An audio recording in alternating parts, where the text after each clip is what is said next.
Assalamualaikum warahmatullahi wabarakatuh. Alhamdulillahilladzi an'amana binikmatil imani wal islam wa nusalli wa nusallimu ala khairil anam sayyidina Muhammadin wa ala alihi wa sahbihi ajmain, amma ba'du. Pada kali ini kami dari kelompok 2 akan menjelaskan materi tentang negara dan konstitusi untuk memenuhi tugas pada mata kuliah kewarganegaraan yang diampu oleh dosen kami tercinta, yaitu Ibu Hajah Nelly Rizanati SAG MPD.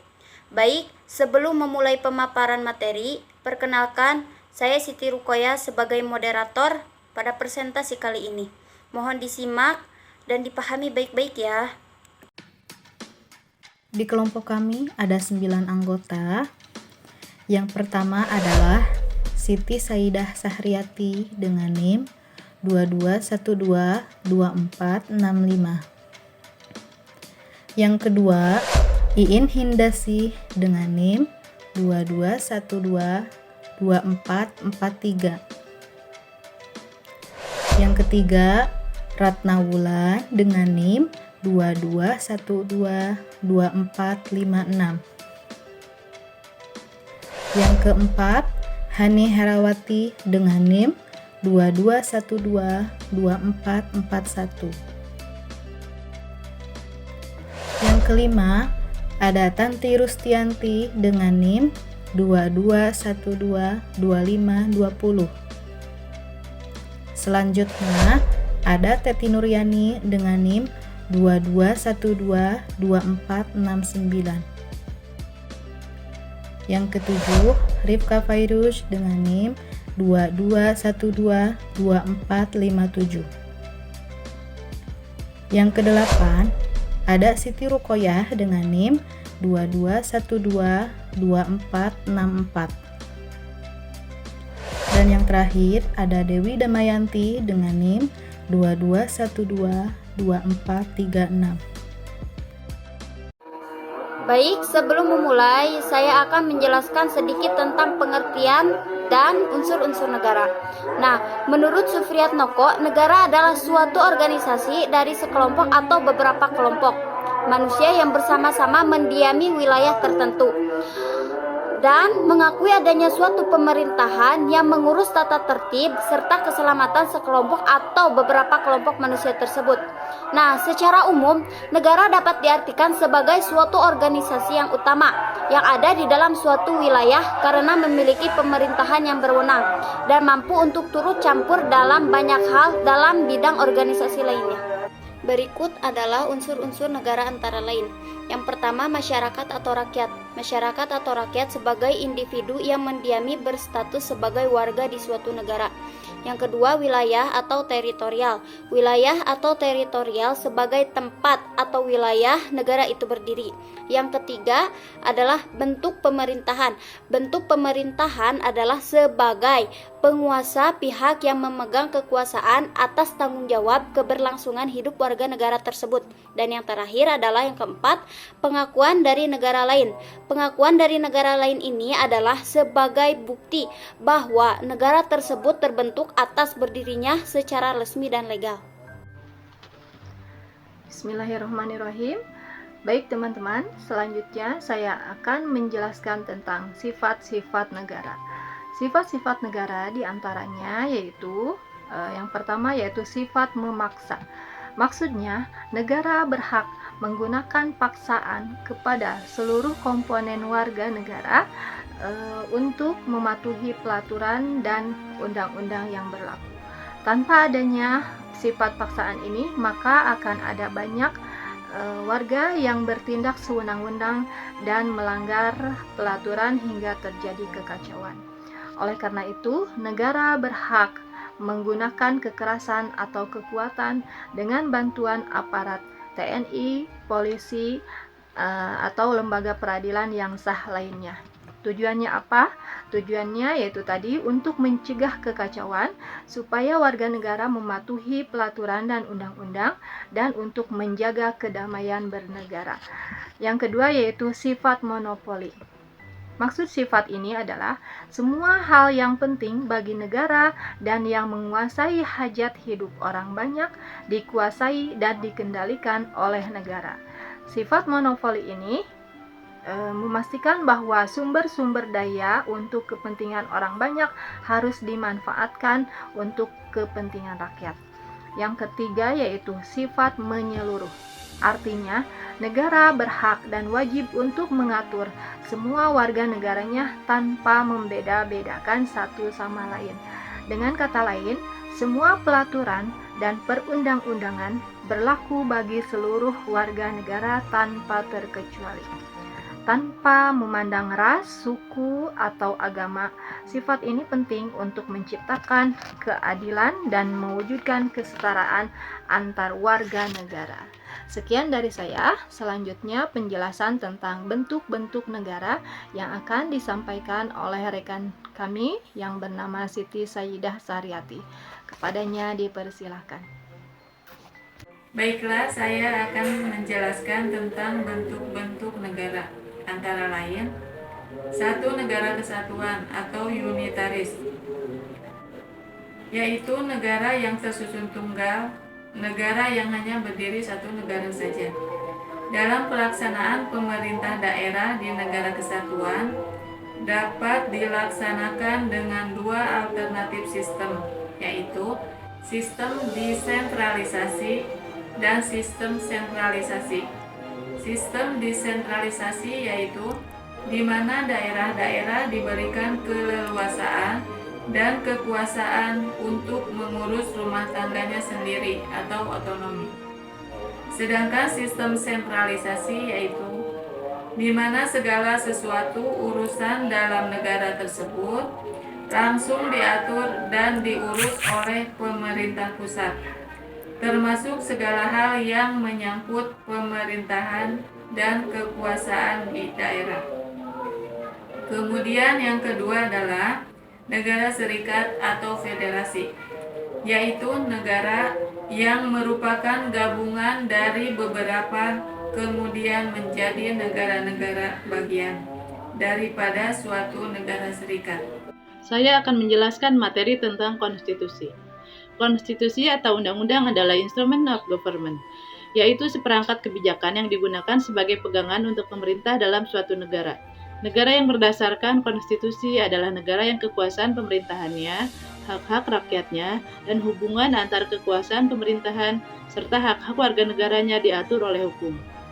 Dalam sebuah negara pastilah terdapat konstitusi, karena konstitusi adalah hal paling fundamental yang mengatur jalannya sebuah pemerintahan. Selain itu, konstitusi juga mengatur tugas atau pembagian wewenang atau kekuasaan di antara legislatif, eksekutif, dan yudikatif. Indonesia memiliki konstitusi, yaitu Undang-Undang Dasar 1945. Maka, undang-undang inilah yang akan menjadi landasan atau acuan dalam menjalankan kegiatan 23 pemerintahan. Selain itu, Undang-Undang 1945 ini adalah sumber hukum tertinggi dari negara Indonesia. Undang-Undang Dasar atau Konstitusi Negara tidak hanya berfungsi membatasi kekuasaan pemerintahan, akan tetapi juga menggambarkan struktur pemerintahan suatu negara. Selanjutnya, penjelasan tentang unsur-unsur negara yang akan disampaikan oleh Rifka Fairuz. Mengenai unsur-unsur konstitusi, di sini saya mengambil pendapat dari Savornin Lohman. Savornin Lohman adalah seorang yang pernah menjabat sebagai Menteri Dalam Negeri Kerajaan Belanda pada tahun 1890. Menurutnya, ada 3 unsur-unsur yang terdapat dalam konstitusi. Yang pertama adalah konstitusi sebagai perwujudan perjanjian masyarakat atau yang disebut dengan kontrak sosial. Sehingga menurut pengertian ini, konstitusi yang ada merupakan hasil dari kesepakatan masyarakat untuk membina negara dan pemerintahan yang akan mengatur mereka. Unsur yang kedua yaitu konstitusi sebagai piagam yang menjamin hak-hak asasi manusia. Ini berarti suatu perlindungan dan jaminan atas hak-hak manusia dan warga negara yang sekaligus penentuan batas-batas hak dan kewajiban baik warganya maupun alat-alat pemerintahannya. Unsur yang ketiga yaitu konstitusi sebagai forma regimenis, yaitu kerangka dalam pemerintahan. Adapun pendapat lain yang menyatakan bahwa muatan konstitusi itu harus berisi tentang peraturan, perlindungan hak asasi manusia, pengaturan susunan ketatanegaraan, dan mungkin pembatasan serta pembagian tugas-tugas ketatanegaraan sebagai dasarnya. Pada umumnya, konstitusi ini mempunyai tujuan untuk membatasi kekuasaan penyelenggara negara, agar tidak dapat berbuat sewenang-wenang serta dapat menjamin hak-hak warga negara. Tujuan konstitusi ini merupakan suatu gagasan yang dinamakan dengan konstitusionalisme. Maksud dari konstitusionalisme adalah suatu gagasan yang memandang pemerintah atau penyelenggara pemerintahan sebagai suatu kumpulan kegiatan yang diselenggarakan oleh atas nama rakyat. Negara-negara Asia dan Afrika pada dasarnya menerima konstitusionalisme, seperti Filipina dan Indonesia, yang memiliki undang-undang dasar sebagai suatu dokumen yang bermakna khas dan sebuah atribut yang melambangkan kemerdekaannya. Setelah saya, ada Dewi Damayanti yang akan menjelaskan isi sebuah konstitusi negara. Selanjutnya saya akan menjelaskan tentang konstitusi suatu negara. Konstitusi suatu negara pada umumnya ada 5 yang berisi tentang hal-hal berikut. Yang pertama, gagasan politik, moral dan keagamaan, serta perjuangan bangsa. Contohnya, pernyataan konstitusi Jepang 1947 dan pembukaan Undang-Undang Dasar Republik Indonesia 1945. Yang kedua, ketentuan organisasi negara. Ketentuan organisasi negara memuat ketentuan-ketentuan mengenai pembagian kekuasaan antara badan legislatif, eksekutif, dan yudikatif maupun dengan badan-badan negara yang lain. Yang ketiga, ketentuan hak-hak asasi. Ketentuan hak asasi manusia memuat aturan-aturan yang menjamin dan melindungi hak-hak asasi manusia bagi warga pada negara yang bersangkutan. Yang keempat, ketentuan prosedur mengubah undang-undang dasar memuat aturan mengenai prosedur dan syarat dalam mengubah konstitusi pada negara yang bersangkutan. Dan yang terakhir, ada kalanya konstitusi memuat larangan mengenai mengubah sifat-sifat tertentu dari undang-undang dasar. Selanjutnya, penjelasan mengenai politik dan strategi nasional yang akan dijelaskan oleh Bu Hani Herawati. Terima kasih. Assalamualaikum warahmatullahi wabarakatuh. Perkenalkan, nama saya Hani Herawati dari kelompok 2. Di sini saya akan menjelaskan tentang pengertian politik, pengertian strategi, politik nasional, dan strategi nasional. Baiklah, yang pertama saya akan menjelaskan tentang pengertian politik. Politik berasal dari bahasa Yunani, yaitu polis yang berarti negara atau city-state yang terdiri dari rakyat, wilayah, pemerintah yang berdaulat. Selanjutnya yaitu pengertian strategi. Secara umum, pengertian strategi adalah cara untuk mendapatkan kemenangan atau cara untuk mencapai suatu tujuan yang telah ditetapkan. Pada dasarnya, strategi merupakan suatu kerangka rencana dan tindakan yang disusun dan disiapkan dalam suatu rangkaian pentahapan yang masing-masing merupakan jawaban terhadap tantangan baru yang terjadi sebagai akibat dari langkah sebelumnya dan keseluruhan proses terjadinya suatu tujuan tertentu. Politik nasional. Politik nasional adalah asas, haluan usaha, serta kebijaksanaan tindakan dari negara tentang pembinaan, perencanaan, pengembangan, pemeliharaan, dan pengendalian, serta penggunaan potensi nasional untuk mencapai tujuan nasional. Politik nasional meliputi antara lain A. Politik dalam negeri, B. Politik luar negeri, C. Politik ekonomi, D. Politik pertahanan keamanan. Dan yang terakhir adalah strategi nasional. Strategi nasional adalah cara melaksanakan politik nasional dalam mencapai sasaran dan tujuan yang ditetapkan oleh politik nasional, yakni pelaksanaan dari kebijaksanaan nasional. Dalam melaksanakan politik nasional, disusunlah strategi nasional seperti jangka pendek, jangka menengah, dan jangka panjang. Demikian penjelasan dari saya. Pembahasan selanjutnya akan disampaikan oleh Saudari Tanti. Terima kasih. Wassalamualaikum warahmatullahi wabarakatuh. Sistem manajemen nasional. Sistem manajemen nasional ini pembahasannya bersifat komprehensif, strategis, dan integral. Orientasinya adalah pada penemuan dan pengenalan atau identifikasi faktor-faktor strategis secara menyeluruh dan terpadu. Dengan demikian, sistem manajemen nasional dapat menjadi kerangka dasar atau landasan atau pedoman dan sarana bagi perkembangan proses pembelajaran maupun penyempurnaan fungsi penyelenggaraan pemerintahan yang bersifat umum maupun pembangunan. Apa itu sistem manajemen nasional?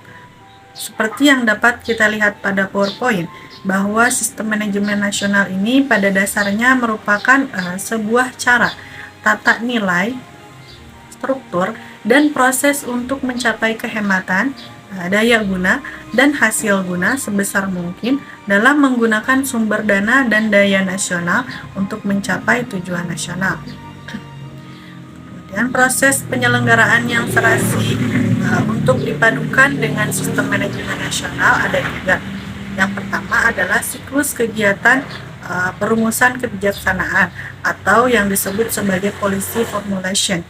Yang kedua adalah pelaksanaan kebijakan atau yang disebut sebagai policy implementation, dan yang ketiga adalah hasil atau penilaian hasil kebijaksanaan yang disebut dengan policy evaluation terhadap berbagai kebijaksanaan nasional. Selanjutnya, unsur-unsur utama sistem manajemen nasional dalam bidang ketatanegaraan meliputi yang pertama yaitu negara sebagai organisasi kekuasaan. Artinya, negara mempunyai hak dan peran atas kepemilikan, pengaturan, dan pelayanan yang diperlukan dalam mewujudkan cita-cita bangsa, termasuk usaha produksi dan distribusi barang dan jasa bagi kepentingan masyarakat umum. Kedua, bangsa Indonesia sebagai unsur pemilik negara. Artinya, di sini bangsa Indonesia berperan dalam menentukan sistem nilai dan arah atau haluan atau kebijaksanaan negara yang digunakan sebagai landasan dan pedoman bagi penyelenggaraan fungsi-fungsi negara. Yang ketiga, pemerintah sebagai unsur manajer atau penguasa. Artinya, pemerintah berperan dalam penyelenggaraan fungsi-fungsi pemerintahan umum dan pembangunan ke arah cita-cita bangsa dan kelangsungan serta pertumbuhan negara. Yang terakhir adalah masyarakat merupakan unsur penunjang dan pemakai. Artinya, yang berperan sebagai kontributor, penerima, dan konsumen bagi berbagai hasil kegiatan penyelenggaraan fungsi pemerintahan tersebut. Sekian yang dapat saya paparkan. Materi selanjutnya akan dipaparkan oleh rekan saya, Tati Nuryani. Selanjutnya saya akan menjelaskan tentang fungsi manajemen nasional. Fungsi di sini dikaitkan dengan pengaruh, efek, atau akibat dari terselenggaranya kegiatan terpadu sebuah organisasi atau sistem dalam rangka pembenahan dan penyesuaian dengan tata lingkungannya untuk memelihara kelangsungan hidup dan mencapai tujuan-tujuannya. Dalam proses melaraskan diri serta pengaruh mempengaruhi dengan lingkungan itu, Sismenas memiliki fungsi pokok pemasyarakatan politik. Hal ini berarti bahwa segenap usaha dan kegiatan Sismenas diarahkan pada penjaminan hak dan penertiban kewajiban rakyat. Hak rakyat pada pokoknya adalah terpenuhinya berbagai kepentingan, sedangkan kewajiban rakyat pada pokoknya adalah keikutsertaan dan tanggung jawab atas terbentuknya situasi dan kondisi kewarganegaraan yang baik, di mana setiap warga negara Indonesia terdorong untuk setia kepada negara dan taat kepada falsafah serta peraturan dan perundangannya. Dan bahwa arus keluar Sismenas memiliki 3 fungsi utama, yaitu pembuatan aturan, penerapan aturan, dan penghakiman aturan yang mengandung arti penyelesaian perselisihan berdasarkan penentuan kebenaran peraturan yang berlaku. Demikian pemaparan materi yang dapat saya sampaikan. Selanjutnya, kesimpulan dari pemaparan materi yang akan disampaikan oleh Saudara Rifka Fairuz Hamsi. Kesimpulan pada materi kali ini adalah bahwa negara dapat diartikan sebagai satu organisasi utama dalam suatu wilayah karena memiliki pemerintahan yang berwenang dan mampu untuk turut campur untuk organisasi lainnya. Unsur-unsur negara meliputi yang pertama adalah masyarakat atau rakyat, yang kedua adalah wilayah atau teritorial, yang ketiga adalah bentuk pemerintahan, yang keempat adalah pengakuan dari negara lain. Alhamdulillahirrabbilalamin, semua materi telah disampaikan. Terima kasih kepada para pemateri yang telah menyampaikan materi tersebut. Kurang lebihnya mohon dimaafkan. Semoga materi yang telah kami sampaikan bisa bermanfaat khususnya bagi kami semua dan umumnya bagi kawan-kawan. Wallahu muwaffiq ila aqwamit thoriq. Wassalamualaikum warahmatullahi wabarakatuh.